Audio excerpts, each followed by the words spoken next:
The shelter had gone quiet as evening approached. Only the occasional whimper or bark punctuated the stillness.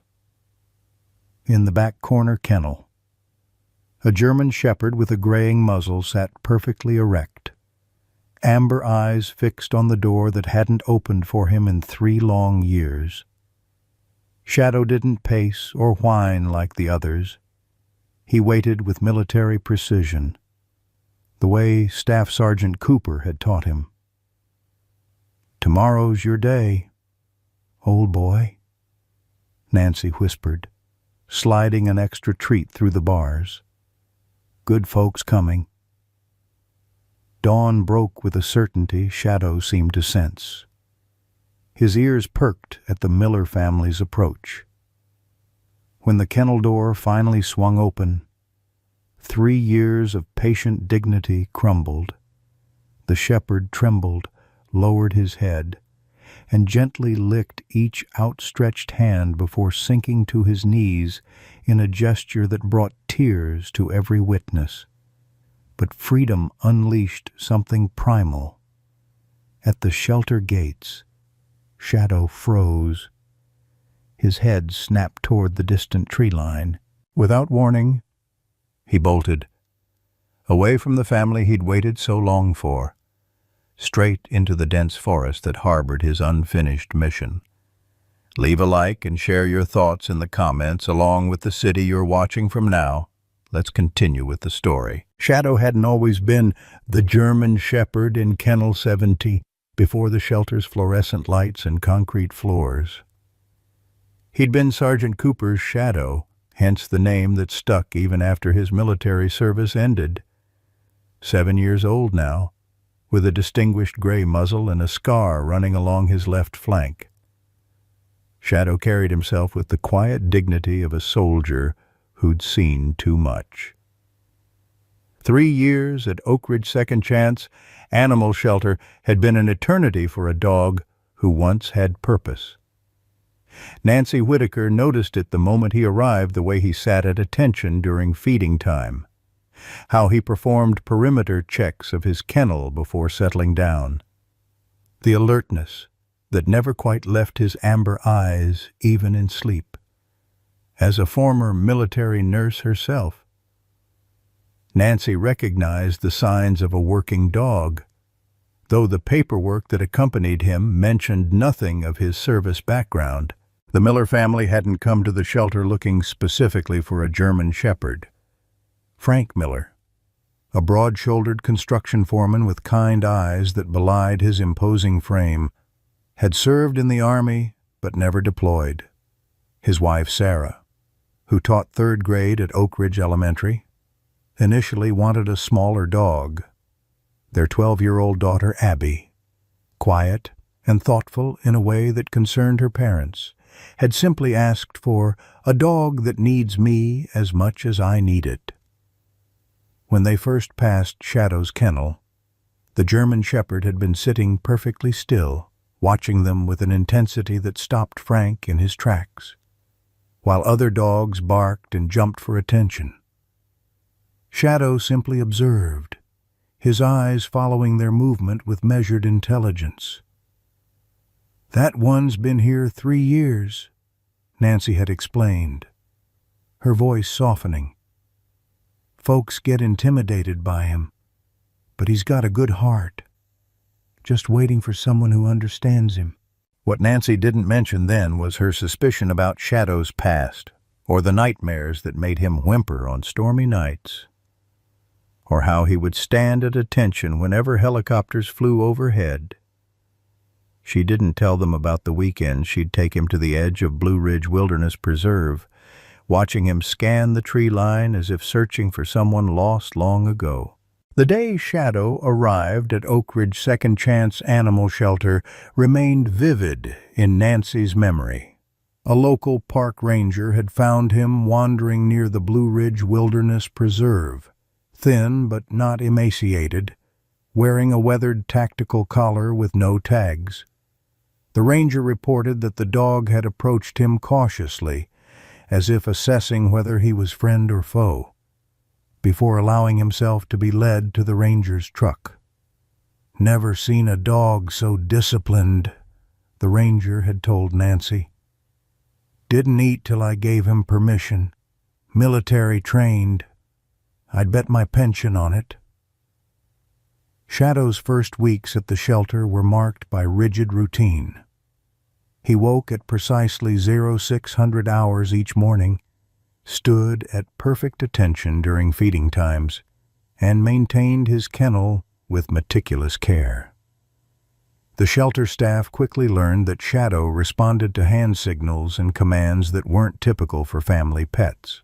When the local vet examined him, she noted scars consistent with battlefield injuries and muscle development that spoke of intensive training. "This dog has served," Dr. Emily Thornton had said quietly. "And from the way he keeps looking for someone, I'd say his handler isn't coming back." Nancy began piecing together Shadow's story through calls to military contacts from her nursing days. Eventually, she connected with a sergeant who recognized Shadow's description. "Sounds like Cooper's dog," the man had said over the phone. "Staff Sergeant Ryan Cooper, K-9 unit. They were deployed together for specialized reconnaissance. Cooper went missing in action 3 years ago during an operation. Search parties never found him, but they never found his dog either. We assumed both were lost." In Shadow's second year at the shelter, the nightmares began. During thunderstorms, the German Shepherd would wake violently, pacing his kennel and whimpering. Once, during a particularly severe storm, he'd howled with such anguish that Nancy had sat outside his kennel all night, talking softly until he calmed. "I know you're looking for him," she'd whispered. "I know you think you failed him." Other dogs came and went from the shelter puppies adopted within days, friendly retrievers finding homes with growing families, even older dogs occasionally chosen by compassionate retirees. Shadow watched them all leave, his amber eyes following each departure with stoic resignation. The shelter staff began to fear he might live out his days there, too intimidating for the average family, too haunted for those who recognized the signs of his past. Nancy started taking Shadow for special walks on her days off, driving him to the edges of the Blue Ridge Wilderness Preserve. She noticed how his demeanor changed in the forest alert, purposeful, methodically scanning the terrain as if on patrol. She would let him lead, watching as he followed invisible trails, stopping occasionally to investigate particular areas before moving on, always deeper into the woods, always in a pattern only he understood. "You're still looking for him, aren't you?" she'd ask, though Shadow never ventured so far that she couldn't call him back. The Millers' arrival at the shelter 3 years after Shadow's intake wasn't particularly remarkable at first. Frank and Sarah had discussed adopting a dog for months, primarily for Abby's benefit. Their daughter had grown increasingly withdrawn after changing schools, and Sarah hoped the responsibility of a pet might help bring her out of her shell. "Something medium-sized," Sarah had specified during their first visit. "Good with children, not too energetic." They had walked past Shadow's kennel twice without stopping, drawn instead to a friendly beagle mix that licked Sarah's fingers through the bars. But on their third circuit of the facility, when Nancy was showing them a placid golden retriever, Abby had wandered away from her parents. Nancy found her standing silently in front of Shadow's kennel, the German Shepherd sitting at attention, his eyes fixed on the girl with an intensity that might have seemed alarming if not for the gentle tilt of his head. "His name is Shadow," Nancy had told Abby. "He's been waiting a long time for someone to notice him. Why hasn't anyone taken him home?" Abby asked, not looking away from the dog. People sometimes miss what's special about him. Nancy replied carefully. He's not like other dogs. He had a job once, an important one. When Frank and Sarah caught up to their daughter, Frank's reaction to Shadow was immediate and visceral. Something in the German Shepherd's bearing spoke to his own military background. He crouched down, not making eye contact directly, but presenting his profile in a way that showed respect for the dog's space. "He's seen action," Frank said quietly to Nancy. "Military?" Nancy nodded. "We think so. Found near the preserve 3 years ago. No tags, no chip. But all the training's there." Sarah had been hesitant. "I don't know if we're equipped for a dog with special needs," she'd said, choosing her words carefully in front of Abby. But Abby, in an uncharacteristic moment of assertion, had looked up at her mother and simply said, "He's been waiting 3 years. Mom, just like I waited for 3 years to feel at home here." That had settled it. The Millers submitted their application, completed the home visit, and prepared their house for Shadow's arrival. Nancy had spent extra time with the dog in the days leading up to the adoption, whispering reassurances and occasionally allowing herself to imagine Shadow in a home with a yard, with people who might understand the depth of his loyalty. The morning of the adoption, Shadow seemed to sense the significance of the day. He sat calmly as Nancy placed a new collar around his neck, neither resisting nor showing excitement, his eyes never leaving her face. "They're good people," she told him, her voice thick.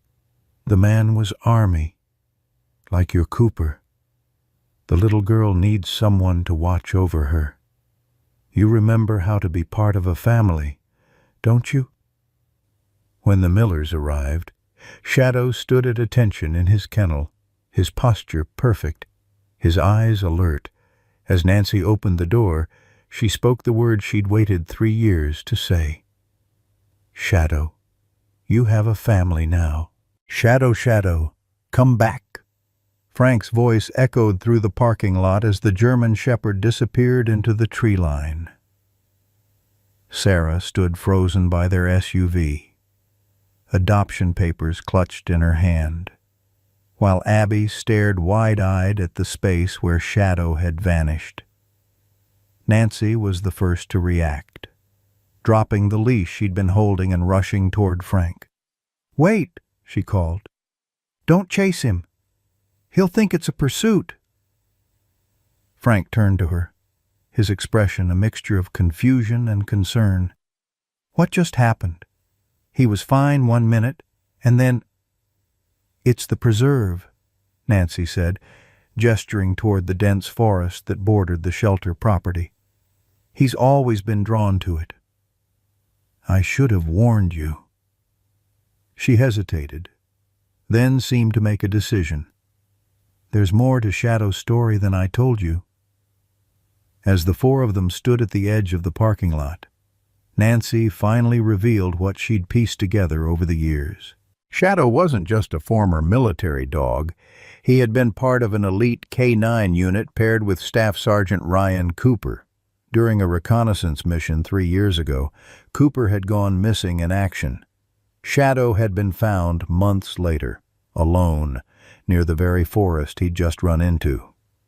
The official report says Cooper was lost during an operation overseas, Nancy explained. But Shadow was found here, thousands of miles from where they were deployed. It never made sense to me. Frank's expression changed as Nancy spoke, a dawning recognition in his eyes. "Cooper," he repeated. "Ryan, Cooper, tall guy, scar through his eyebrow. From Montana." Nancy stared at him. "You knew him?" We served in the same regiment, different units, Frank said, his voice growing urgent. I didn't connect the dots, Shadow. Cooper's dog. He trailed off, looking toward the forest with new understanding. Cooper was part of a specialized reconnaissance unit. There were rumors they were brought back for domestic operations, something classified about training exercises in wilderness areas, similar to certain territories overseas. Sarah reached for her husband's arm. Frank, what are you saying? I'm saying Cooper might have been working in that forest, Frank replied. And if Shadow was found wandering there. He's been looking for his handler, Nancy finished. All this time. Abby, who had been quiet throughout this exchange, suddenly spoke up. We have to help him. The adults turned to look at the girl, whose usual shyness had been replaced by determination. He thought he was going home with us, she continued. But he needs to finish something first. We can't just let him go alone.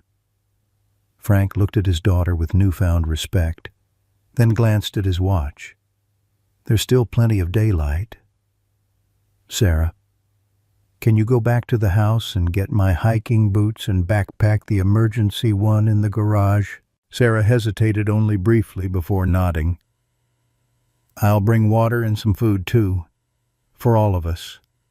As Sarah hurried to the car, Nancy placed a hand on Frank's arm. There's something else you should know, she said quietly. Those weekend walks I mentioned, when I first started taking Shadow to the preserve, I thought it was just good exercise. But he wasn't just walking, he was searching. Methodically. Like he'd been trained to do. You've been helping him look for Cooper, Frank said. Not a question, but a realization. Nancy nodded. He never goes too deep when he's with me. It's like he's limited by how far I can go. But he's mapped sections of that forest in his mind. I've watched him work. He never covers the same ground twice. Frank absorbed this information, his military background allowing him to appreciate what Nancy was describing. He's conducting a systematic search pattern. Cooper must have trained him for search and rescue. I think finding Cooper or knowing what happened to him is the only way Shadow will ever truly be at peace, Nancy said. He won't abandon his mission, even for a new family. When Sarah returned with the supplies, Frank quickly outlined a plan. They would follow Shadow's trail while they could still track him, but they wouldn't call or whistle for him. If he's in work mode, he might perceive that as a distraction or even a threat to his mission, he explained. We need to let him know we're supporting him, not stopping him. Nancy offered to join them, her knowledge of Shadow's patterns potentially valuable. But she was the only staff member on duty at the shelter. I can't leave the animals, she said regretfully. But there's a trail about a quarter-mile in that Shadow often takes. Look for 3 notched trees in a row. He usually heads east from there. Before they set off, Nancy disappeared into the shelter and returned with a worn camouflage handkerchief. This was in Shadow's collar when he was found, she explained, handing it to Frank. It might help if he gets defensive when you catch up to him.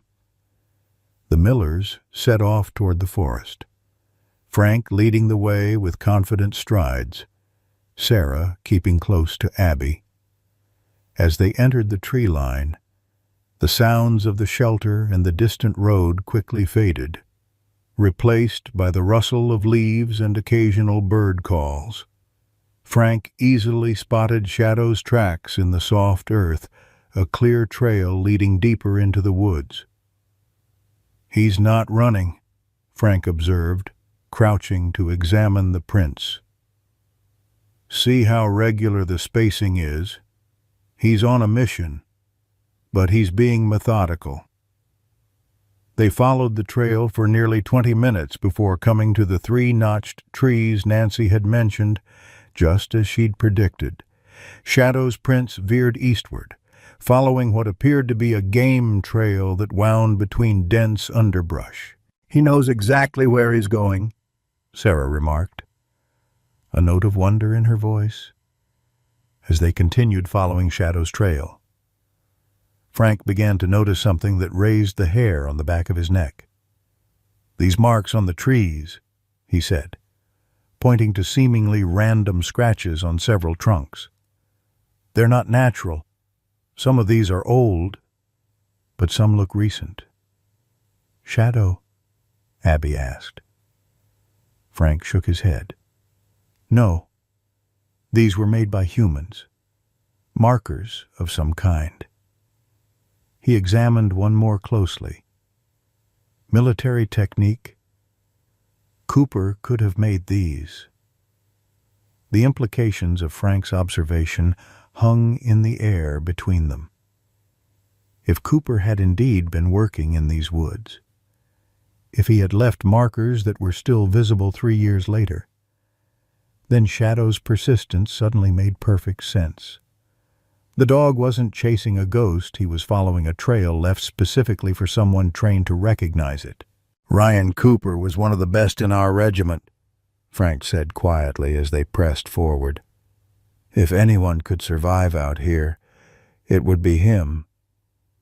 The trail led them deeper into the forest, the canopy growing thicker overhead, dappling the ground with shifting patterns of light and shadow. Abby stayed close to her parents, her earlier determination now tempered with the growing awareness of just how vast and wild the preserve was. "Do you think Shadow comes out here every chance he gets?" she asked.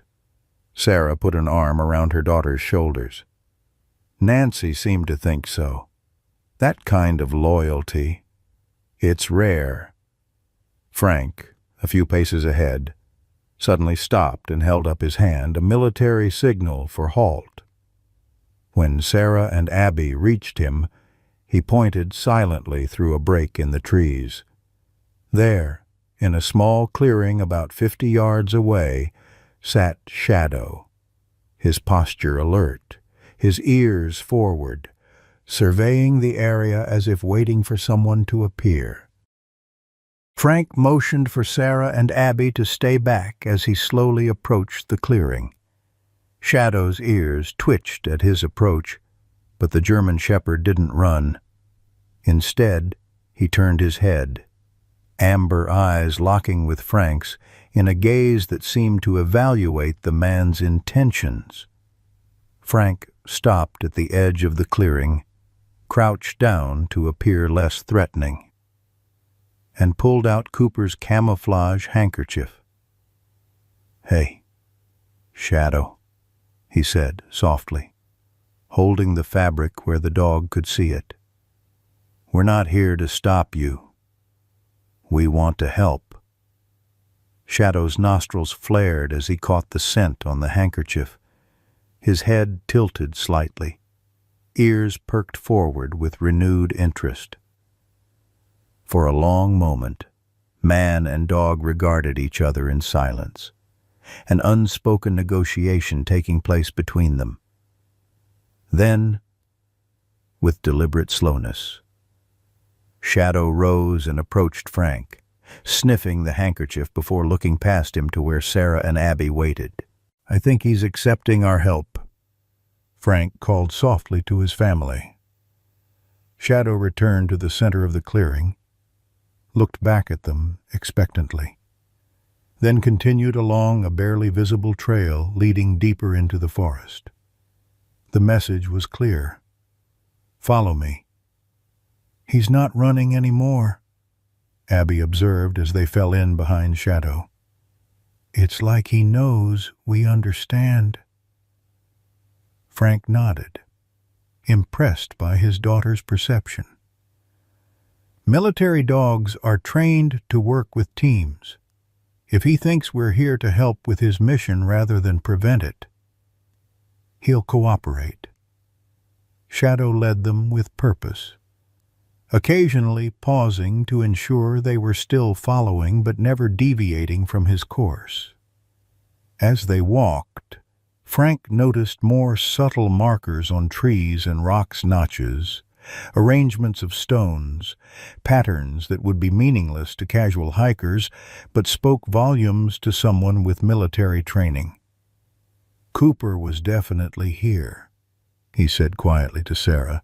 These are deliberate navigation points, special forces technique for moving through unfamiliar territory without GPS or maps. But why would he be operating in a national forest? Sarah asked. Her voice hushed despite the isolation. Frank shook his head. Training, maybe. Parts of this preserve have terrain similar to certain regions overseas. Or... He hesitated. There were rumors about domestic surveillance operations. Nothing confirmed, but Cooper's unit specialized in that kind of work. As the afternoon progressed, Shadow's path took them through increasingly difficult terrain up steep inclines, across a shallow stream, through dense underbrush that snagged at their clothing. The German shepherd navigated it all with practiced ease, occasionally looking back as if to ensure his human companions could manage. He's done this route many times, Frank observed, helping Sarah over a fallen log. See how confident he is? No hesitation at the junctions, no backtracking. Oh, at one point, Shadow led them to a small, rocky outcropping overlooking a valley. The view was expansive, the forest stretching out below them in an undulating carpet of green. The dog sat at attention, his gaze fixed on the valley as if searching for movement.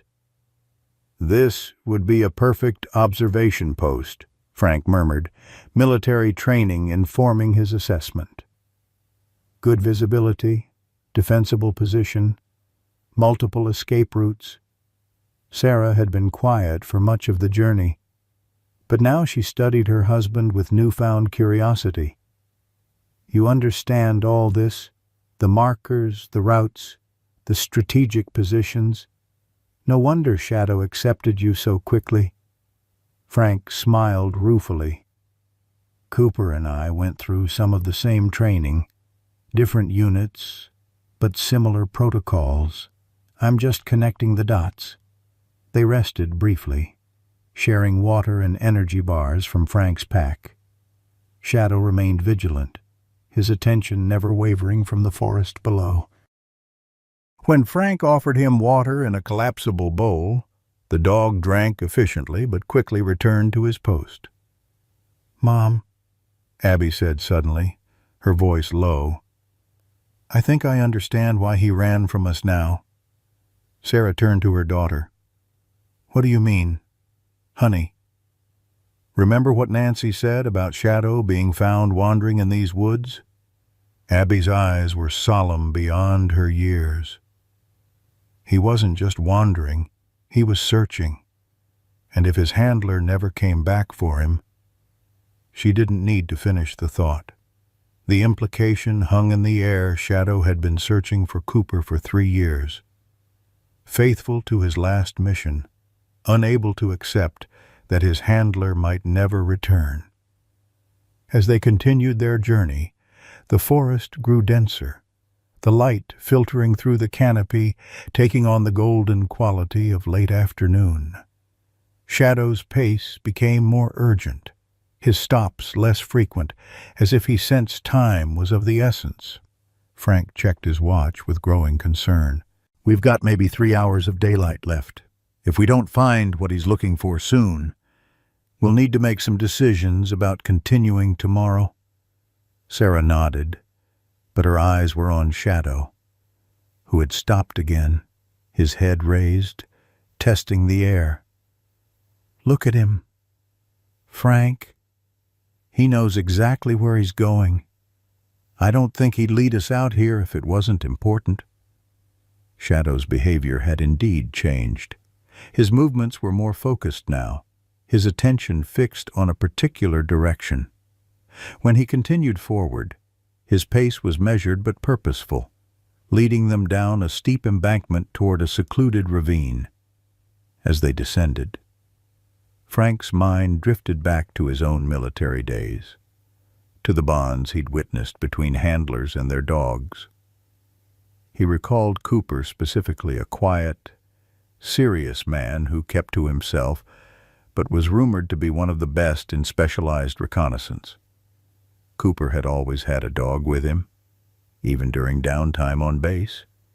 Shadow.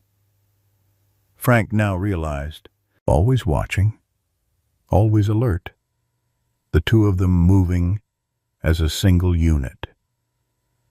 A memory surfaced: Cooper sitting alone in the mess hall, Shadow at his feet, the dog's head resting on Cooper's boot. Someone had asked if the dog ever relaxed, and Cooper had answered with a rare smile. "He's not just a tool," he'd said. "He's my partner. Where I go, he goes. What I face, he faces." Frank's reverie was interrupted by Abby's voice. "Dad, look." They had reached the bottom of the ravine, where Shadow had stopped at the edge of a small clearing. In the center stood the weathered remains of what appeared to be a makeshift shelter, a lean-to constructed of branches and what looked like pieces of military tarp, now mostly collapsed from exposure to the elements. Shadow approached the shelter slowly, his demeanor changing dramatically. Gone was the purposeful stride, replaced by a cautious, almost reverent advance. The dog circled the structure once, twice, then sat beside it, his posture rigid but his head lowered. Frank moved forward carefully, examining the shelter without disturbing it. "This is military construction," he said softly. "Emergency survival shelter, exactly by the book." Sarah joined him, her eyes widening as she noticed details. Frank had missed a rusted tin can that had been fashioned into a cooking vessel, the remnants of a fire pit carefully ringed with stones, a length of paracord strung between trees that might once have served as a clothesline. "Someone lived here," she whispered. "At least for a while." Abby had approached Shadow, who remained in his sentinel position beside the shelter. Gently, hesitantly, she placed a hand on the dog's back. Shadow didn't move away from the contact, but a low whine escaped him, the first vocal sound they'd heard from him all day. "He knows this place," Abby said, tears welling in her eyes. "This was their camp, wasn't it? His and Cooper's?" Frank nodded, a lump forming in his throat. "I think so, honey." He began a more thorough examination of the site, his military training guiding his movements. The shelter had been constructed with skill, its position chosen to provide protection from the elements while maintaining visibility of approaching threats. Despite years of exposure to weather, certain elements remained intact: the base structure, the fire pit, even a crude bench fashioned from a fallen log. "Cooper was a survivor," Frank murmured, more to himself than to his family. "If he was injured or needed to lie low for some reason, this is exactly the kind of setup he would create." Shadow had risen and now paced the perimeter of the camp, occasionally stopping to sniff particular areas. His behavior was different here, less searching, more remembering. When he finally returned to the shelter, he lay down beside it with a heavy sigh, his chin resting on his paws, eyes fixed on the entrance. "He's waiting," Abby said softly. "Even now, he's waiting for Cooper to come back." The realization fell over them like a physical weight. Shadow had led them to this place not because he expected to find Cooper here, but because this was where his memories of his handler were strongest. This was where they had last been together. Sarah approached the shelter, crouching down to peer inside the collapsed structure. "Frank," she called, her voice tight. "There's something here." Frank joined her, carefully moving aside a fallen branch to reveal what Sarah had spotted: a military-issue waterproof bag, partially buried under debris from the collapsed shelter. With careful movements, he extracted the bag and opened it. Inside was a logbook, its pages protected from the elements by the waterproof casing, along with a set of dog tags on a chain. Frank's breath caught as he read the name embossed on the metal: Cooper. Ryan A. "Oh my God," Sarah whispered. Frank set aside the dog tags and opened the logbook with reverent care. The entries were dated, beginning 3 years earlier, the handwriting neat and precise at first, becoming more irregular in later entries. "He was keeping a record," Frank said, scanning the pages. "Observations, coordinates, patrol notes." He flipped through the book, stopping near the end where the handwriting had deteriorated significantly. The last entries: "I think he was injured." Shadow had moved to Frank's side, his attention fixed on the logbook and dog tags. When Frank held out the tags, the German shepherd sniffed them carefully, then let out another low whine, more plaintive than before. "He recognizes them," Sarah said. Frank continued reading, his expression growing more troubled with each page. "Cooper was tracking something out here. Not enemy combatants, American citizens. Civilian contractors with military connections." He looked up at Sarah. "He mentions unauthorized operations and potential domestic threats. Whatever he was investigating, it wasn't a training exercise." As the sun began to dip lower in the sky, casting long shadows through the trees, they made the difficult decision to set up camp near Cooper's shelter. Frank had emergency supplies in his pack: a lightweight tent, thermal blankets, water purification tablets, and enough protein bars to sustain them overnight. "We can't safely navigate back before dark," he explained to Sarah and Abby. "And I think we need more time here. There's more to this story than we're seeing." They worked together to set up their small camp, Frank building a controlled fire while Sarah and Abby arranged the tent.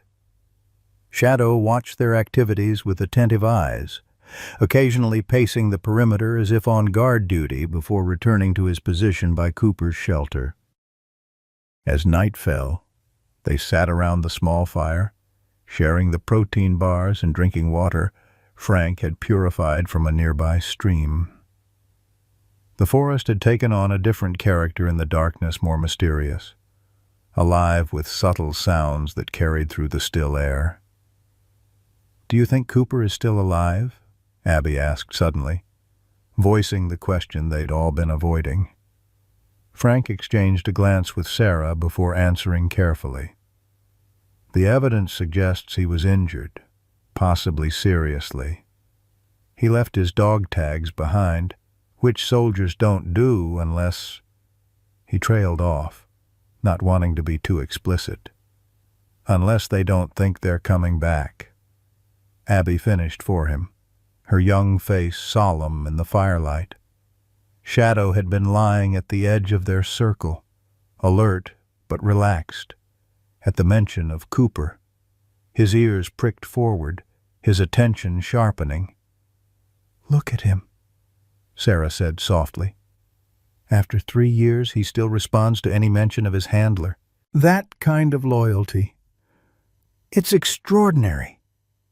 Abby moved to sit beside Shadow, hesitantly at first, then with more confidence when the dog didn't move away. "Is that why you didn't let anyone adopt you for so long?" she asked him quietly. "Because you were waiting for Cooper to come back for you." Shadow turned his head to look at the girl, his amber eyes reflecting the firelight, seemingly filled with an intelligence and sorrow beyond animal comprehension. "Some dogs form bonds that transcend what we typically understand about animal attachment," Frank said, watching the interaction between his daughter and Shadow. "Military working dogs especially. They're trained to trust their handlers completely, to be willing to put themselves in danger based solely on their handler's command. It creates a connection that's difficult to explain to someone who hasn't seen it." As the night deepened around them, they settled into their tent. Shadow initially taking up position outside as if standing guard.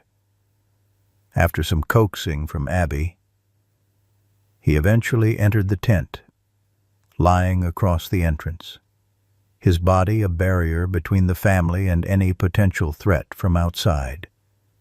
In the close quarters of the tent, with Shadow's steady breathing, a comforting rhythm in the darkness, Abby whispered a question that caught Frank and Sarah by surprise. "Do you think Shadow feels guilty for not finding Cooper sooner?" The question hung in the air, profound in its simplicity and insight. Frank reached out to stroke Shadow's flank, feeling the dog's muscles twitch slightly under his touch. "I think Shadow feels exactly what a human would feel in his situation," he answered carefully. "Loyalty, determination, maybe even guilt. Cooper was his person, his entire world, and somewhere along the way, they got separated. Shadow's been trying to make that right ever since." As they drifted toward sleep, Shadow remained vigilant, his ears occasionally twitching at sounds from the forest. In the last moments before consciousness faded, Frank found himself wondering what dreams visited the German shepherd in the night memories of missions with Cooper. Perhaps, or endless searches through these woods, always seeking, never finding. Morning arrived with the soft chorus of birdsong and dappled sunlight filtering through the tent fabric. Shadow was already outside, sitting at attention, surveying the forest as it awakened around them. When Frank emerged from the tent, the dog acknowledged him with a brief glance before returning to his vigilant watch. "He's not done," Frank told Sarah as she joined him. "Whatever he led us here to find, we haven't found it all yet." They broke camp shortly after sunrise, consuming a quick breakfast of protein bars and water while Shadow paced with increasing agitation. The German shepherd's behavior had changed overnight. Gone was the patient vigilance of the previous day, replaced by an urgent energy that had him returning repeatedly to the trail, looking back at them with what could only be described as impatience. "He wants us to keep going," Frank observed, securing Cooper's logbook and dog tags in his backpack. "There's something else he needs to show us." Sarah zipped up her light jacket against the morning chill. "How much farther do you think he'll take us? We're already miles from the shelter." "I don't think distance matters to him," Frank replied, watching as Shadow returned once more to nudge at his hand. "Whatever he's looking for, it's important enough that he's been searching for 3 years. Abby had been quiet through breakfast, her young face contemplative as she watched Shadow's restless movements. "I think he knows we're running out of time," she said suddenly. "He had you all to himself yesterday, Dad. But you have to go back to work tomorrow. He might not get another chance like this." Frank and Sarah exchanged a surprised look at their daughter's insight. In the stress of the impromptu expedition, they hadn't considered how Shadow might perceive their availability, but Abby was right. If Shadow somehow understood that their help was temporary, It would explain his increased urgency. They followed the German shepherd as he led them away from Cooper's camp, heading deeper into a section of the forest where the underbrush grew thicker and the terrain more challenging. Frank noticed they were moving roughly northeast, descending gradually into a valley he hadn't realized existed in this part of the preserve. "This area isn't on most hiking maps," he commented to Sarah as they navigated a particularly steep section. "It's technically part of the preserve, but it's off the maintained trails." Shadow moved with confidence through the difficult terrain, occasionally stopping to ensure they were still following but never deviating from his course. As they descended further into the valley, the vegetation changed more conifers, less undergrowth, the forest floor carpeted with fallen needles that muffled their footsteps. "It's beautiful down here," Sarah said, her voice hushed in the stillness. "So peaceful." Frank nodded, but his military training had him noticing other aspects of their surroundings: the excellent visibility between the widely spaced tree trunks, the natural acoustic properties of the valley that would carry sounds for considerable distances, the limited access points that made the area easily defensible. "This would be an ideal location for a covert operation," he said quietly, almost to himself. "Natural surveillance advantages, difficult access, minimal civilian traffic." Shadow had paused again, his head raised, testing the air. For a moment he stood perfectly still, then abruptly changed direction, leading them toward what appeared to be a rock formation at the base of the valley's eastern slope. As they approached, Frank realized it wasn't a natural formation at all, but the collapsed remains of a small structure, concrete and metal rather than the natural stone he'd initially perceived. Vegetation had reclaimed much of it, vines and moss disguising its man-made origins, but the geometric precision of certain angles was unmistakable. "What is this place?" Sarah asked, her voice tinged with unease. Frank examined the structure without touching it. Old military installation, most likely. There were numerous small outposts built throughout these mountains during the Cold War: listening stations, emergency bunkers, communication relays. Most were decommissioned decades ago. Shadow circled the collapsed structure, his behavior increasingly agitated. He would approach certain sections, sniff intently, then back away, whining softly before trying a different angle. Finally, he stopped at what appeared to be a partially obstructed opening in the rubble and looked back at Frank with clear expectation. "He wants us to clear this," Frank said, moving closer to examine the opening. "It looks like it might lead underneath." Sarah placed a restraining hand on his arm. "Frank, be careful. That structure could be unstable." He nodded, acknowledging her concern while assessing the situation. "I'll test it first. Abby, stay back with your mother." "Nay." With careful movements, Frank began clearing debris from the opening. Shadow had identified fallen branches, accumulated soil, smaller chunks of concrete that had broken away from the main structure. As he worked, the opening gradually widened, revealing what appeared to be a narrow passage leading beneath the collapsed building. Shadow's excitement grew as the opening expanded.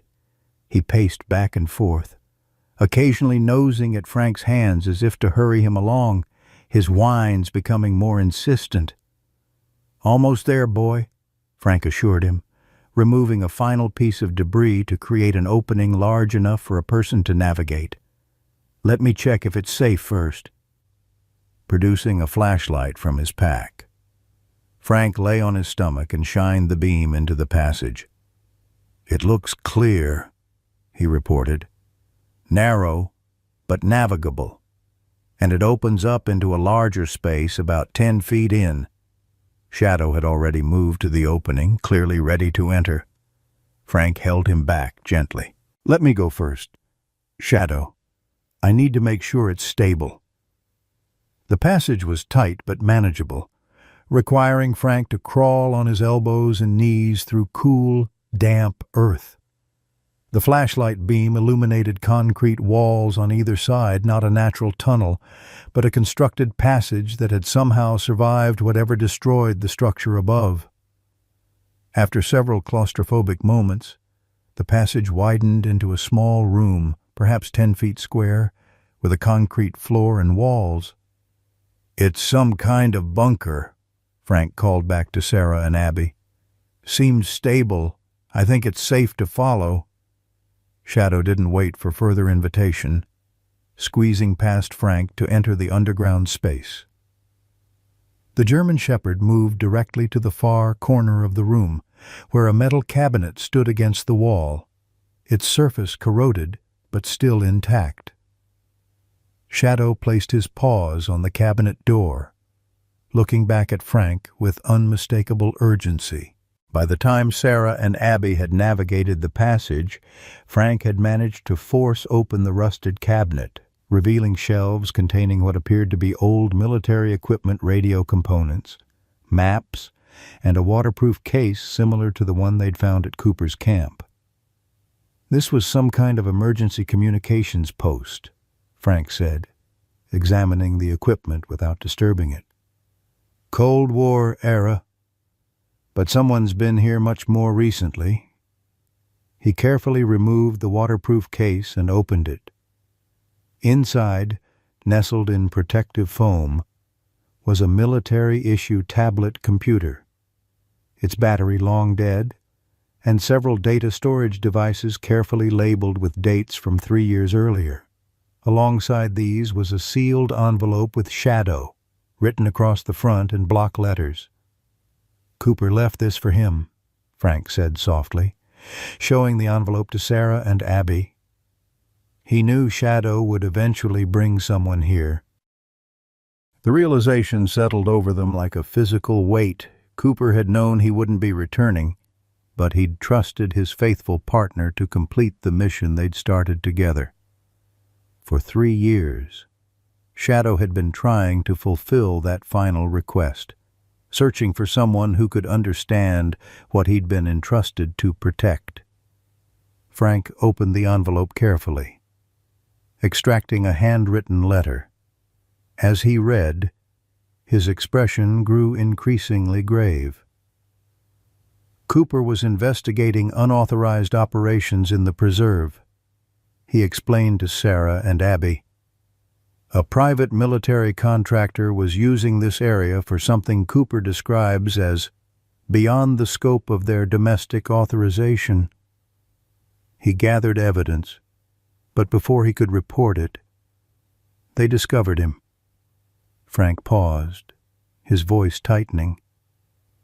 He was injured during his escape, separated from Shadow in the process. By the time he made it to his emergency camp, he knew he wouldn't survive his injuries. Sarah placed a comforting hand on Frank's shoulder as he continued. He trained Shadow to lead someone trustworthy to both locations, the camp where he left his identification and initial reports, and this bunker with the complete evidence. The letter says Shadow was supposed to find Cooper's commanding officer, but when that didn't happen, he kept searching for anyone who might help. Abby finished quietly, as if understanding they were discussing him. Shadow approached Abby, gently placing his head against her leg. The girl knelt beside him, wrapping her arms around the German Shepherd's neck in a gentle embrace. "You did it, Shadow," she whispered. "You completed your mission." Frank was examining the data storage devices when a sudden crash from above startled them all. Loose debris from the collapsed structure had shifted, sending a cascade of small rocks and dirt into the entrance passage. Shadow was instantly alert, a low growl rumbling in his chest as he moved protectively in front of Abby. "That didn't sound natural," Frank said quietly, pocketing the devices and moving toward the passage. "Stay here. I'm going to check." Before he could reach the entrance, however, more debris fell, partially blocking the narrow tunnel. Through the remaining opening, they could hear voices above male, authoritative, discussing how to secure the site. "Frank," Sarah whispered urgently, "what's happening?" He motioned for silence, straining to hear the conversation outside. The voices mentioned securing the perimeter and checking for evidence of disturbance, phrases that triggered Frank's military instincts. "Someone knows we're here," he said grimly. "And I don't think they're park rangers." Shadow's behavior confirmed Frank's suspicion. The German shepherd stood rigid, his hackles raised, emitting a continuous low growl while positioning himself between the Miller family and the partially blocked passage, whatever or whoever was outside. Shadow perceived them as a threat. "Is there another way out?" Sarah asked, her arm protectively around Abby. Frank scanned the small concrete room. "These bunkers sometimes had emergency exits. Look for any seams in the walls or floor." They searched frantically, running their hands along the damp concrete walls, looking for any indication of an alternative escape route. It was Abby who found a slightly raised section of flooring in the corner opposite the entrance, with barely perceptible hinges along one edge. "Dad, here," she called softly. Frank joined her, examining the section she'd identified. "Good eye, honey. This is definitely a hatch of some kind." He searched for a handle or release mechanism, finally locating a recessed metal ring nearly invisible against the concrete. With a firm pull, the hatch lifted, revealing a narrow shaft with metal rungs embedded in the wall, leading downward into darkness. "It's an emergency escape tunnel," Frank explained, shining his flashlight down the shaft. "Probably connects to a concealed exit somewhere away from the main structure." More debris crashed in the entrance passage, and voices grew louder above them. They had no choice but to use the escape tunnel, regardless of where it might lead. Frank helped Abby into the shaft first, instructing her to descend slowly and carefully, followed by Sarah. As Shadow approached the opening, Frank realized they faced a new challenge. The dog might struggle with the vertical ladder.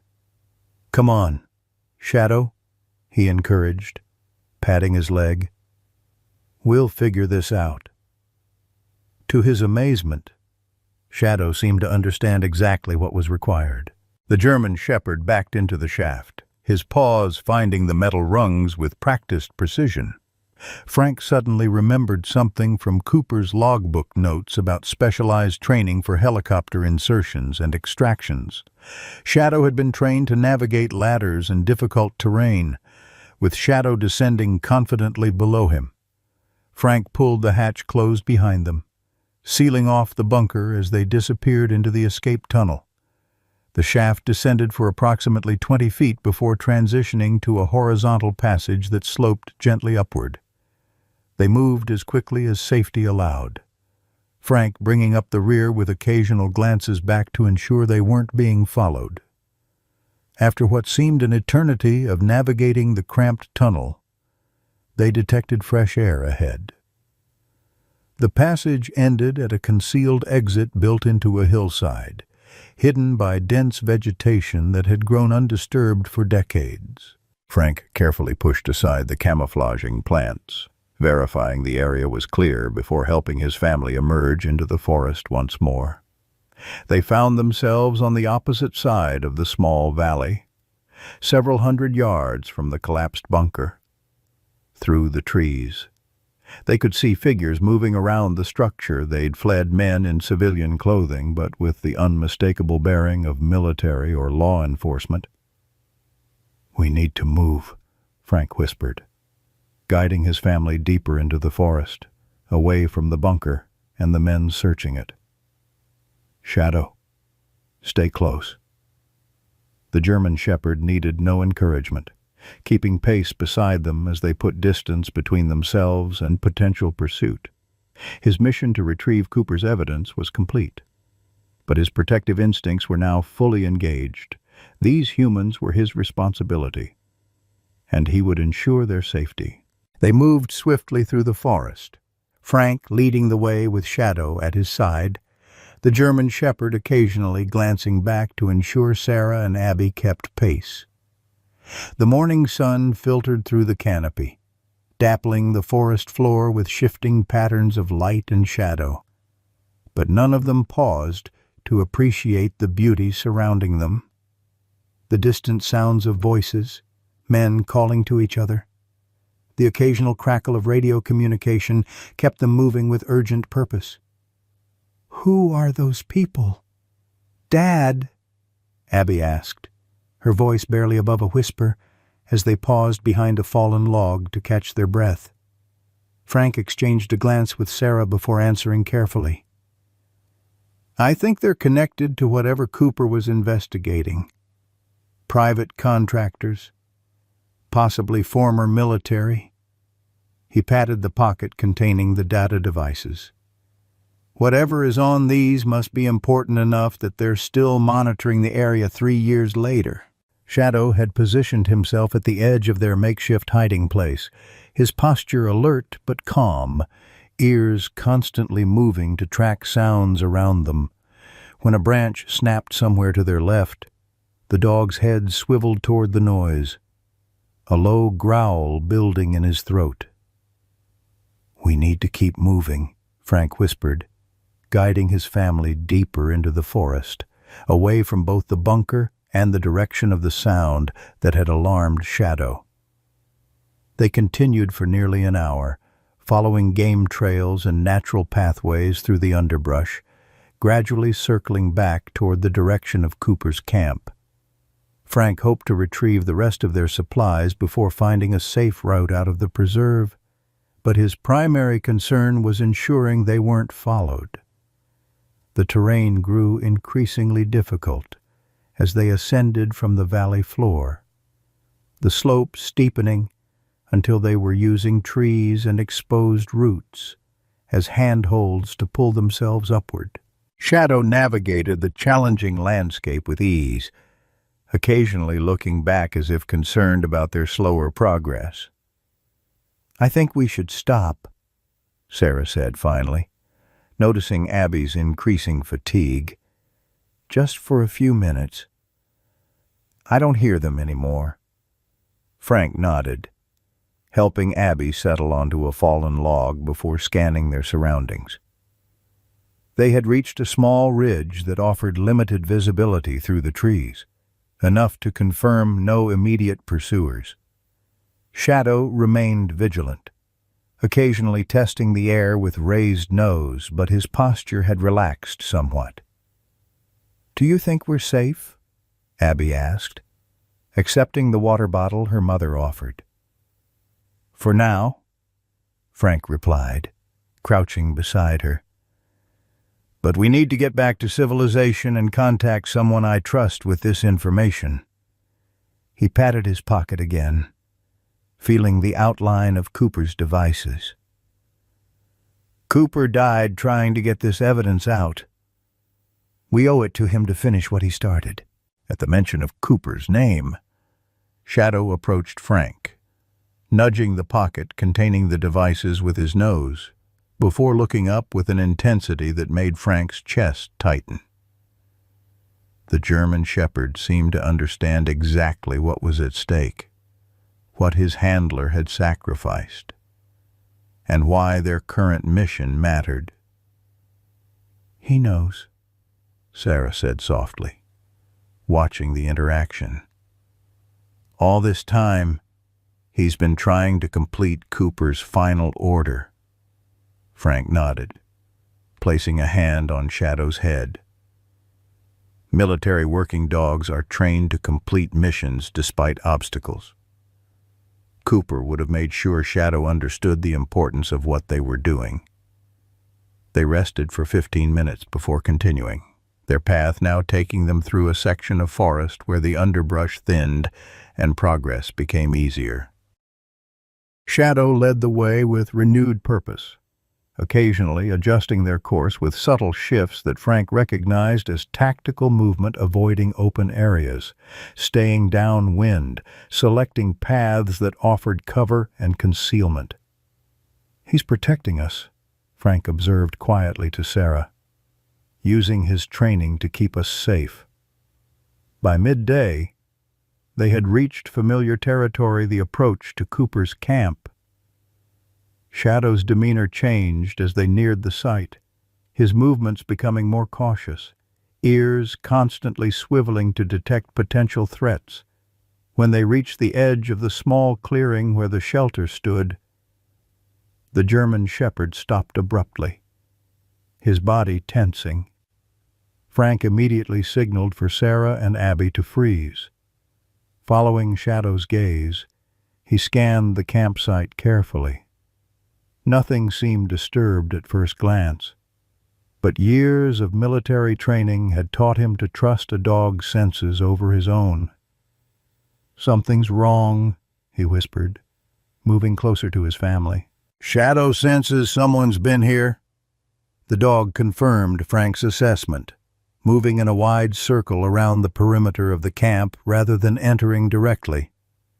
His nose worked constantly, gathering information about recent visitors that human senses couldn't detect. When he finally approached the shelter, his hackles were raised, a low growl rumbling in his chest. Frank motioned for Sarah and Abby to stay back while he cautiously entered the clearing. The shelter appeared untouched, but as he drew closer, he noticed subtle signs of disturbance. Branches shifted from their previous positions, indentations in the soft earth that hadn't been there before, the faint scent of unfamiliar cologne lingering in the still air. "Someone's been here since we left," he confirmed, returning to Sarah and Abby. Recently, Shadow had completed his inspection of the camp and now stood at attention beside the trail leading away from the clearing, not the path they'd taken to reach the bunker, but another route that seemed to lead uphill toward higher ground. "He wants us to go that way," Abby said, watching the German shepherd's expectant posture. Frank hesitated, torn between retrieving their supplies and following Shadow's apparent suggestion. The decision was made for him when distant voices carried through the trees coming from the direction of the trail they'd used earlier. "They're tracking us," he said grimly, guiding Sarah and Abby toward Shadow. "Let's go." The new path climbed steadily upward, forcing them to navigate around fallen trees and over rocky outcrops. Shadow moved with increasing urgency, occasionally looking back to ensure they kept pace. After 20 minutes of grueling ascent, the trail leveled off onto a narrow ridgeline offering spectacular views of the surrounding forest. Frank immediately understood the tactical advantage of their position. They could see in nearly all directions, including back toward Cooper's camp, where 3 men in hiking gear but military posture were now visible, methodically searching the area. From this vantage point, they could monitor any approach while planning their next move. "Smart dog," he murmured, scratching behind Shadow's ears. "High ground, good defensive position." But Shadow wasn't finished. After allowing them a brief rest, he continued along the ridgeline, leading them to a point where the narrow path began to descend once more. At a seemingly arbitrary spot, the German shepherd stopped and looked expectantly at Frank. "What is it, boy?" Frank asked, scanning the area for anything significant. Shadow pawed at the ground, whining softly. When Frank knelt to investigate, he found nothing unusual, just forest floor covered with fallen leaves and pine needles.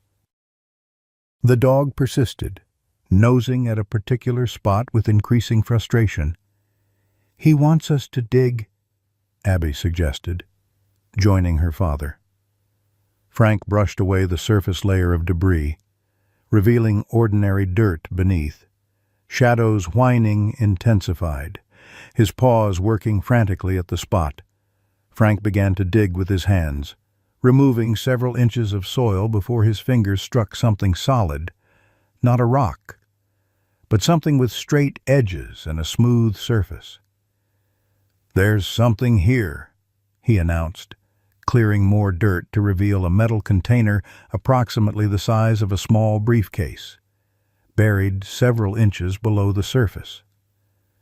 The container was military issue, designed for waterproof storage of sensitive equipment or documents. With careful movements, Frank extracted the container and examined it. No obvious markings identified its owner or contents.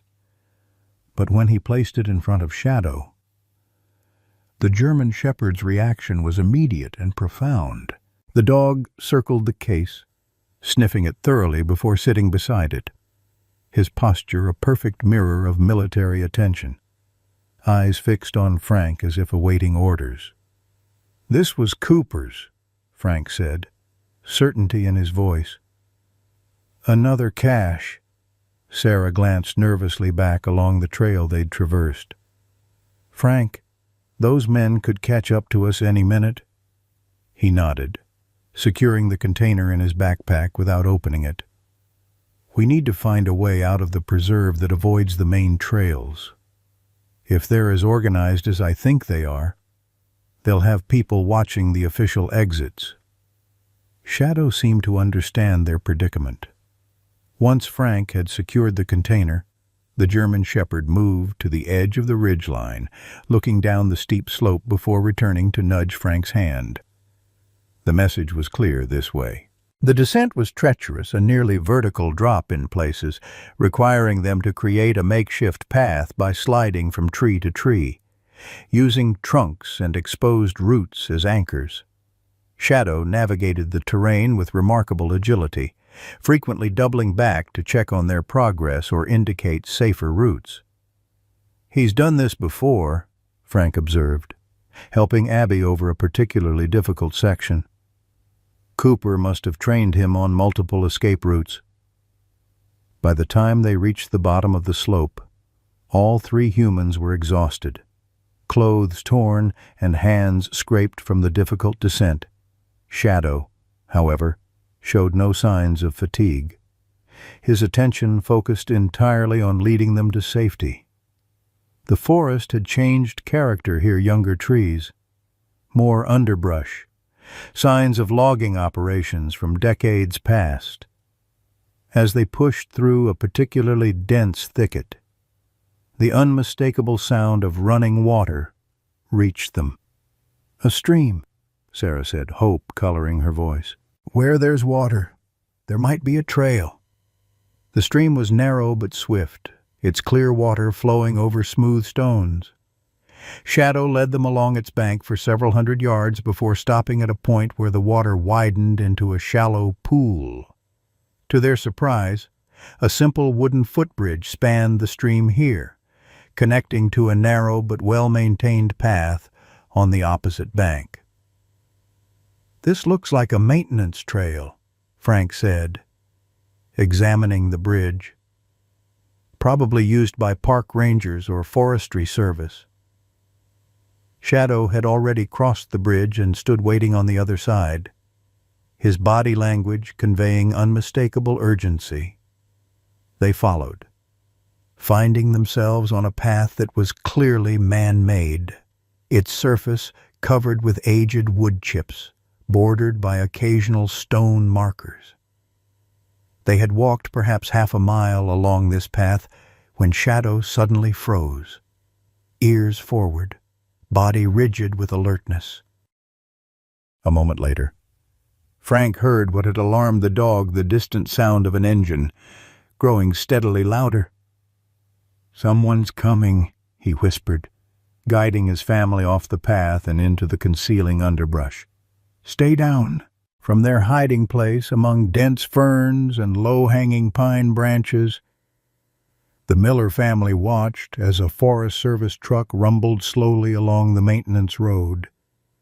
Shadow remained perfectly still beside them, his training evident in the controlled tension of his body, alert but invisible, exactly as he'd been taught for covert operations. The truck passed within 20 feet of their position, close enough that Frank could see the official Department of Natural Resources logo on the door and the two uniformed rangers inside, scanning the trail ahead. For a moment, he considered revealing their presence. Surely official park personnel would help a family in distress, but Shadow's continued alertness gave him pause. "Why is he still hiding?" Sarah whispered once the truck had passed. "Those were park rangers. They could help us." Frank studied Shadow's behavior carefully. The German Shepherd remained in a defensive posture, eyes tracking the departing vehicle with unmistakable suspicion. Cooper's notes mentioned contractors using official covers. He replied quietly, "Shadow's been trained to recognize threats. If he's treating those rangers as hostile, I'm inclined to trust his judgment." They waited until the sound of the engine had completely faded before emerging cautiously from their hiding place. Shadow immediately resumed their journey, but with a significant change in his approach now, he led them parallel to the maintenance road rather than on it, keeping the path visible through the trees while ensuring they remained concealed in the forest. "He's using the road as a guide without exposing us," Frank observed, impressed by the dog's tactical thinking. Classic special operations technique. They continued this way for nearly an hour, making good progress despite the challenging terrain. Shadow's navigation was flawless, finding natural pathways through the underbrush that allowed them to move quietly and efficiently while maintaining visual contact with the road. Whenever the sound of vehicles approached, the German Shepherd would guide them deeper into cover until the potential threat had passed. As the afternoon progressed, Frank began to recognize landmarks indicating they were approaching the eastern boundary of the preserve. "I think we're getting close to Riverside Road," he told Sarah and Abby. "If we can reach it, we're only about 5 miles from town." Shadow's behavior changed as they neared the preserve boundary. His movements became more cautious, his stops more frequent, each advance preceded by careful assessment of their surroundings. When they finally reached a point where they could see Riverside Road through the trees, the German Shepherd stopped completely, refusing to approach the forest edge. Frank crouched beside Shadow, following his gaze toward the road. At first, he saw nothing unusual, just a quiet country road winding through the forest, no vehicles visible in either direction. Then he noticed the parked car partially hidden by a bend in the road, its unmarked black exterior and tinted windows instantly triggering his military instincts. "Surveillance," he whispered to Sarah. "They're watching the exits." Shadow confirmed this assessment, leading them away from the road and back into the forest, following a route parallel to the boundary. His intention became clear as they continued. He was searching for an unmonitored crossing point, somewhere they could exit the preserve without being observed. The sun was beginning its descent toward the western horizon when Shadow finally stopped at a promising location. Here, the forest extended beyond the technical boundary of the preserve, creating a continuous canopy across Riverside Road. A small drainage culvert ran beneath the road, not large enough for an adult to navigate, but potentially sufficient for Abby. "I have an idea," Frank said after assessing their options. "Abby can crawl through the culvert with Shadow. Sarah, you and I will create a distraction up the road. Draw any watchers away from this spot. Once we're clear, we'll double back and meet them on the other side." Sarah looked doubtful. "Split up? That seems risky." "Frank, more risky than all of us trying to cross an open road under surveillance," he countered gently. "Abby will have Shadow with her. He won't let anything happen to her." After a brief discussion, they agreed on the plan. Frank carefully removed Cooper's data devices and the metal container from his pack, transferring them to a smaller bag that Abby could carry through the culvert. "These need to reach Sheriff Blackwell in town," he explained, securing the bag around his daughter's shoulders. "He's an old Army buddy, someone I trust completely. If anything happens to delay Mom and me, you get these to Tom and tell him they're from Cooper's last mission. He'll understand." Abby nodded solemnly, her young face showing a maturity beyond her years.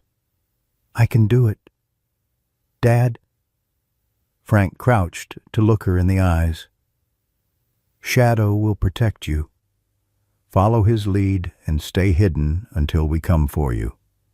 If we're not there within an hour after dark, find a way to call Sheriff Blackwell directly."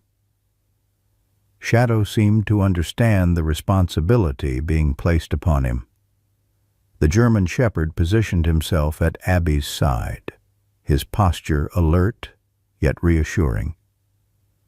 Amber eyes moving between the girl and her parents as if confirming his acceptance of this mission. "He knows what to do," Frank said, placing a hand on Shadow's head. "Cooper trained him for exactly this kind of situation, protecting high-value assets and intelligence." After tearful hugs and final instructions, Frank and Sarah moved away, circling through the forest toward a point several hundred yards up the road where they planned to create their distraction. Abby and Shadow remained concealed at the culvert entrance, waiting for the signal, a bird call whistle that Frank would use to indicate they should proceed. "Do you really think this will work?" Sarah asked as they crept through the underbrush. Frank squeezed her hand reassuringly. "Shadow got Cooper's evidence out after 3 years. I think we can trust him with the last few hundred yards." They positioned themselves near the road, choosing a spot with good visibility in both directions. The unmarked surveillance vehicle remained in position around the bend, occasionally visible when the occupants adjusted their position. Frank gathered several large rocks, explaining his plan to Sarah in hushed tones. "When I give the signal, I'll throw these across the road to simulate movement in the forest. When they respond, we'll lead them away from Abby's position." The plan worked better than they'd hoped. When the rocks clattered through the trees opposite their position, the surveillance car immediately sprang to life. 2 men emerging with the practiced coordination of military personnel. Frank gave the bird call signal before he and Sarah began moving noisily through the forest, deliberately leaving signs of passage as they led the pursuers away from the culvert. At the drainage pipe, Abby heard her father's signal and turned to Shadow. "It's time," she whispered, patting the dog's side. "You first or me?" Shadow nudged her toward the culvert entrance, clearly indicating she should go first while he kept watch. The pipe was damp and uncomfortable, barely wide enough for her to crawl through on hands and knees. But Abby focused on her mission rather than her discomfort. Halfway through, she heard Shadow enter behind her, the click of his nails on the concrete pipe oddly reassuring in the enclosed space. They emerged on the other side of Riverside Road in a small drainage ditch hidden from the road by tall grass. Shadow immediately took the lead, guiding Abby away from the road and into the cover of trees that continued on this side of the boundary. Following his cues, she moved in a crouching position until they reached a small clearing surrounded by dense brush, a natural hiding place, invisible from both the road and the surrounding forest. "Good boy," she whispered, settling beside him to wait for her parents. "You're so smart." Shadow remained vigilant, occasionally testing the air with raised nose, ears constantly moving to track sounds around them. His proximity was comforting. His warm body pressed against Abby's side, a reminder that she wasn't alone in this strange and frightening situation. As twilight deepened into dusk, Abby's anxiety grew. Her parents should have rejoined them by now. Shadow sensed her distress, pressing closer and occasionally licking her hand, a gesture so normal and dog-like that it momentarily made her forget he was a highly trained military asset. "They're okay, right?" she asked him, finding comfort in speaking aloud even though she knew he couldn't answer. "Dad knows what he's doing. They'll be here soon." When full darkness fell with no sign of her parents, Abby remembered her father's instructions. She needed to contact Sheriff Blackwell. But she had no phone and no clear idea of how to reach town from their current position. As if sensing her dilemma, Shadow suddenly rose, ears perked toward a sound Abby couldn't detect. A moment later, she heard it too. Voices approaching through the forest, flashlight beams cutting through the darkness. Shadow's posture didn't suggest danger. Instead, he seemed to be anticipating the arrival with cautious optimism. When the beams drew closer, Abby recognized her father's voice calling her name softly. "Dad," she responded, relief flooding through her. "We're here." Frank and Sarah emerged from the darkness, accompanied by a tall, broad-shouldered man in a sheriff's uniform. Abby rushed into her mother's arms, while Frank introduced the newcomer. "This is Sheriff Tom Blackwell," he explained. "We ran into his patrol on the road. Turns out he's been looking into unusual activity in the preserve for months." Sheriff Blackwell crouched to examine Shadow, who approached him with cautious respect. "So this is Cooper's dog," he said, his voice tinged with emotion. "Ryan told me about him in his letters. Said he was the best partner he'd ever had." Abby handed over the bag containing Cooper's evidence, watching as the sheriff examined the contents with growing seriousness. "Cooper contacted me about concerns nearly 3 years ago," he explained as he carefully secured the devices. Then he went silent. "I've been trying to piece together what happened ever since, but without solid evidence." He gestured to the materials. "This changes everything." As they walked through the darkened forest toward the sheriff's vehicle, Blackwell explained that he'd been investigating a private military contractor called Meridian Defense Solutions for months. The company had officially been conducting environmental surveys in the preserve, but Blackwell had suspected their activities extended beyond their permits. "Cooper must have discovered what they were really doing out there," the sheriff said grimly. "And it cost him his life." Frank filled in the details they'd gathered from Cooper's journal and the bunker unauthorized surveillance operations. Possible illegal weapons testing. Intelligence gathering against American citizens. Cooper was collecting evidence for an official investigation, he concluded, but they found him before he could get it out. "Except he had a backup plan," Blackwell said, looking at Shadow with newfound respect. "He trained his partner to finish the mission if he couldn't." The revelation hit Frank with unexpected force. "That's why Shadow wouldn't let anyone adopt him," he said quietly. He wasn't just waiting for Cooper. He was waiting for someone who could help him complete the mission. Shadow walked beside Abby as they approached the sheriff's SUV parked on a Forest Service road. His posture relaxed for the first time since they'd met him. The completion of his 3-year mission seemed to have lifted an immense weight from the German shepherd's shoulders.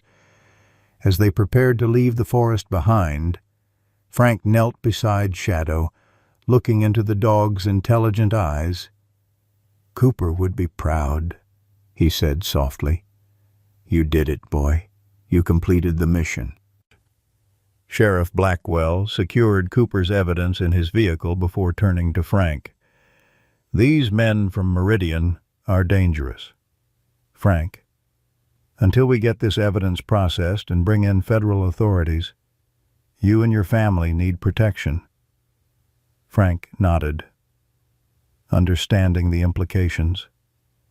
"What do you suggest?" "I have a cabin outside town," Blackwell replied. "Remote, defensible, off the grid. You can stay there until this blows over." He glanced at Shadow, who had positioned himself protectively beside Abby. "All of you."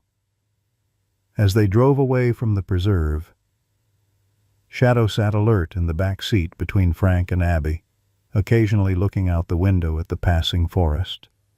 In the gathering darkness, the German shepherd's mission had transformed from completing Cooper's final order to protecting his new family from those who would silence the truth his former handler had died to expose. 1 year later, the Miller home buzzed with activity as Sarah arranged plates of fried chicken and potato salad on the backyard picnic table. Frank stood at the grill, flipping burgers while chatting with Sheriff Blackwell and several other guests who had gathered for what had become a meaningful annual tradition, a celebration of what they now called Shadow's Homecoming Day. The German shepherd himself lay in a patch of sunshine near Abby, who sat cross-legged on the lawn reading aloud from a book. At 7 years old, Shadow's muzzle had grown slightly grayer over the past year, but his amber eyes remained alert and intelligent as he listened to Abby's voice with the same focused attention he once gave to military briefings. "He looks happy," Nancy Whitaker observed, approaching Frank with a bowl of coleslaw for the table. The shelter worker had become a regular visitor at the Miller home, her connection to Shadow's past making her something of an honorary family member. Frank nodded, watching as Shadow rolled onto his side to allow Abby to scratch his belly, a vulnerability he would never have shown a year ago. "It took time," he replied. "The first few months were challenging." That was an understatement. After the events in the Blue Ridge Wilderness Preserve, the Millers had spent 3 tense weeks in Sheriff Blackwell's cabin while federal authorities processed Cooper's evidence and built a case against Meridian Defense Solutions. Shadow had remained perpetually on guard during that time, sleeping only in short intervals, positioning himself near doors and windows, growling at unfamiliar sounds in the night. Even after they returned to their home in Oak Ridge, with Meridian executives in federal custody and the immediate danger past, Shadow had struggled to adjust to civilian life. Nightmares woke him, and by extension, the family several times a week. Certain sounds, helicopters, car backfires, even the beep of the microwave would trigger his alert response. He performed perimeter checks of the house multiple times daily, a behavior Cooper had likely encouraged in the field, but which seemed obsessive in suburban Oak Ridge. The turning point was the memorial service, Frank told Nancy, flipping the last burger onto a waiting plate. Once Shadow understood Cooper wasn't coming back, that his handler had been honored and laid to rest properly, something changed in him. The memorial service had been Sheriff Blackwell's idea. With Cooper's remains recovered and properly identified through DNA testing, A military honor guard had conducted a formal ceremony at Oak Ridge Cemetery 3 months after the events in the preserve. Shadow had attended in a special tactical vest that once belonged to Cooper, standing at perfect attention throughout the service, his discipline impeccable even as the rifle salute cracked through the air. Afterward, when the honor guard presented the folded flag to Cooper's sister, who had traveled from Montana for the service, Shadow had approached her cautiously, sniffing her hands that perhaps carried some genetic scent similar to his handler's. The woman had knelt, wrapped her arms around the German shepherd's neck, and whispered something in his ear. Whatever she said, it had affected Shadow profoundly.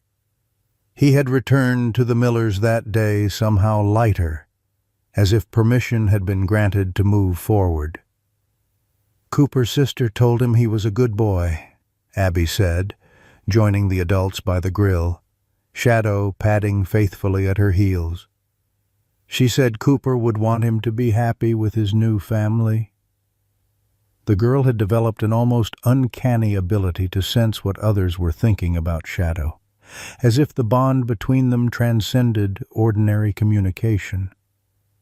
Frank smiled at his daughter, noting how much she had changed in the past year as well. The shy, withdrawn child they had worried about had blossomed into a confident, outspoken girl whose school presentations about working dogs and their handlers had become legendary among Oak Ridge Elementary teachers.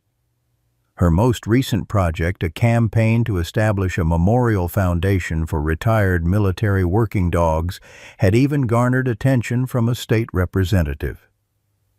"Is Sheriff Blackwell going to tell the story again?" Abby asked, accepting a plate from her mother. "I expect everyone will want to hear it," Sarah replied, glancing toward their guests assembled around the picnic table. Besides Nancy and Sheriff Blackwell, several other key figures from their ordeal had become regular visitors. Dr.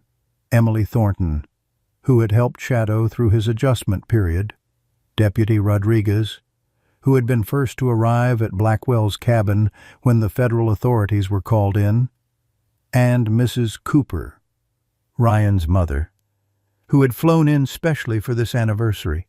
As they gathered around the table, Shadow took his customary position beside Abby's chair, accepting an approved piece of hamburger from her hand with gentle politeness. His transformation from military working dog to family pet remained incomplete in some ways. He would always maintain certain vigilant habits, would always respond to situations with a tactical awareness that ordinary dogs lacked. But he had learned to play fetch in the backyard, to swim in the lake during family outings, to accept belly rubs and ear scratches as his due. "Before we eat," Sheriff Blackwell said, rising from his seat at the table, "I'd like to propose a toast." He raised his glass of iced tea. "To Shadow, whose loyalty and determination brought justice for Staff Sergeant Cooper, and to Cooper himself, who trained his partner so well that even death couldn't stop their final mission. To Shadow and Cooper." The gathering echoed, raising their glasses. Shadow's ears perked at the sound of Cooper's name, a response that might never fade. Mrs. Cooper, a dignified woman in her 60s, with the same direct gaze her son had possessed in photographs, wiped a tear from her eye. "You know," she said when the toast concluded, "Ryan wrote to me about Shadow in almost every letter. He said he'd never met a dog with such heart, such absolute commitment to doing what was right." She looked at the German shepherd with a sad smile. "When they told me Ryan was missing, I prayed Shadow would find him. I never imagined how that prayer would be answered."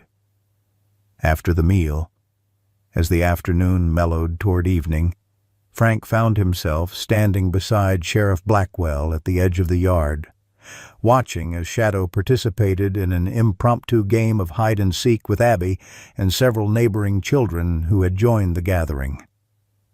"Federal prosecutor called yesterday," Blackwell said quietly. "Grand jury has returned indictments against 3 more Meridian executives. The evidence Shadow recovered was the linchpin without Cooper's documentation. They'd have walked." Frank nodded, watching as Shadow pretended not to notice one of the children hiding behind a tree, giving the boy a few extra moments of concealment before discovering him with theatrical surprise.